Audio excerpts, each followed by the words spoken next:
स्वामी समर्थ. कशा आहात? मस्त आहात ना? मस्तच राहा. आजचा दिवस तुमच्या चांगला जा ही स्वामी चरणी मी प्रार्थना करणार आहे. बघा 9 एप्रिल आहे गुढीपाडवा. गुढीपाडव्याच्या म्हणजे मंगळवारी आहे, वार मंगळवार येतोय, तर 3:30 मुहूर्तातील एक दिवस मानला जातो. हा मराठी लोकांचा नवीन वर्षाला सुरुवात होणार आहे. तर ह्या दिवशी आपण काही खरेदी करतो आणि आपल्याला काही सेवाही करायची आहे. तर त्या सेवा कोणत्या आहेत बघा.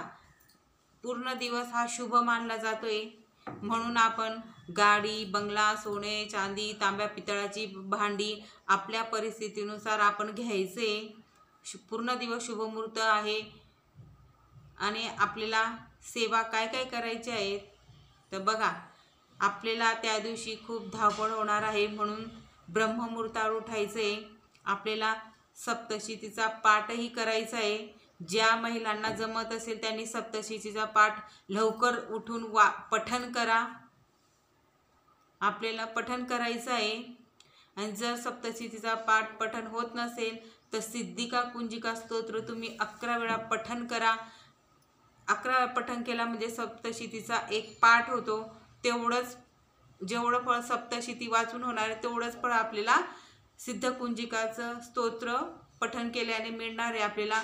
म्हणून तुम्ही दोघी एक करू शकता सेवा. आणि महालक्ष्मी अष्टकम बघा, खूप प्रभावी सेवा ही पण महालक्ष्मीला आवडणारी. नमस्तेस्तु महामाया श्रीपीठे सूरपूजिते शंखचक्र गदा हस्ते महालक्ष्मी नमस्तुते. हे महालक्ष्मी अष्टकम हे खूप प्रभावी आहे. फक्त 10 मिनटं लागतात. तुम्ही 11, 21, 51, 101 तुम्हाला पटेल तेवढ्या वेळा तुम्ही हे महालक्ष्मी अष्टकम बोलायचे. आणि तिसरी सेवा आहे ती कनकधारा स्तोत्रम. कनकधारा स्तोत्रम हे आपल्या घरात रोज पठण झालं पाहिजे.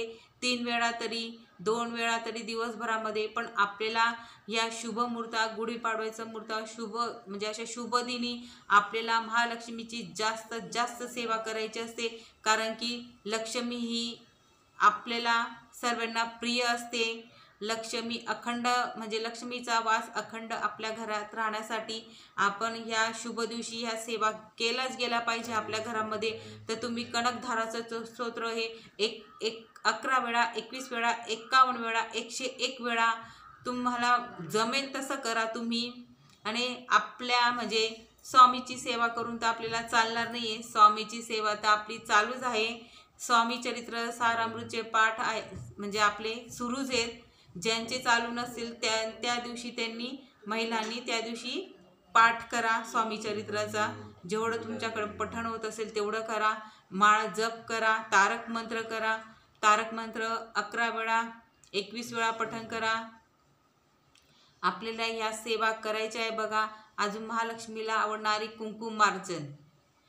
कुंकुमार्चन पण ही महालक्ष्मीला अतिशय प्रिय अशी सेवा आहे. ते ह्या सेवा म्हणजे करायच्याच आहेत आपल्याला. आणि अजून कमळगट्ट्याचा मारोळ. ओ महालक्ष्मीच विद्महे विष्णू पत्नीच धीमही. तुम्ही 108 वेळा म्हणजे 108 वेळा तुम्ही हा मंत्र बोलू शकता. आणि विष्णूचा पण मंत्र आहे ओम नारायणाय विद्महे वासुदेवाय धीमहि तन्नो विष्णू प्रचोदयात. हा विष्णू भगवानाचा मंत्र आहे, गायत्री मंत्र आहे. तर तुम्ही हा 108 पठण करा. आणि लक्ष्मी तुमच्यापर्यंत माझ्यापर्यंत हवी असते म्हणून कुबेर मंत्र पण म्हणा. ओम वैष्णाय स्वाहा. ओम श्री ओम ह्रीं श्रीं ह्रीं क्लीं श्रीं क्लीं श्रीं वित्तेश्वराय नमः. हा मंत्र आहे, खूप सोपा मंत्र आहे. आपलं बोलू बोलू पठण होतो, पण आपण पठण होत असतो.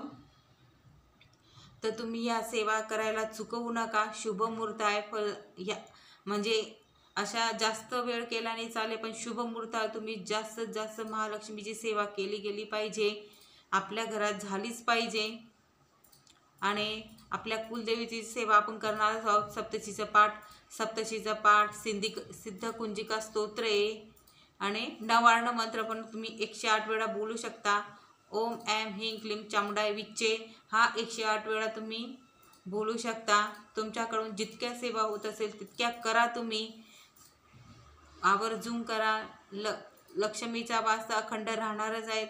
पण आपल्या घरात जे म्हणजे सकारात्मकता ऊर्जा येण्यासाठी, घर आनंदित राहण्यासाठी सुख समृद्धीने राहण्यासाठी, घरातले सर्व म्हणजे संकट निवारण करण्यासाठी आपल्याला ह्या सेवा करणे गरजेचे असतात.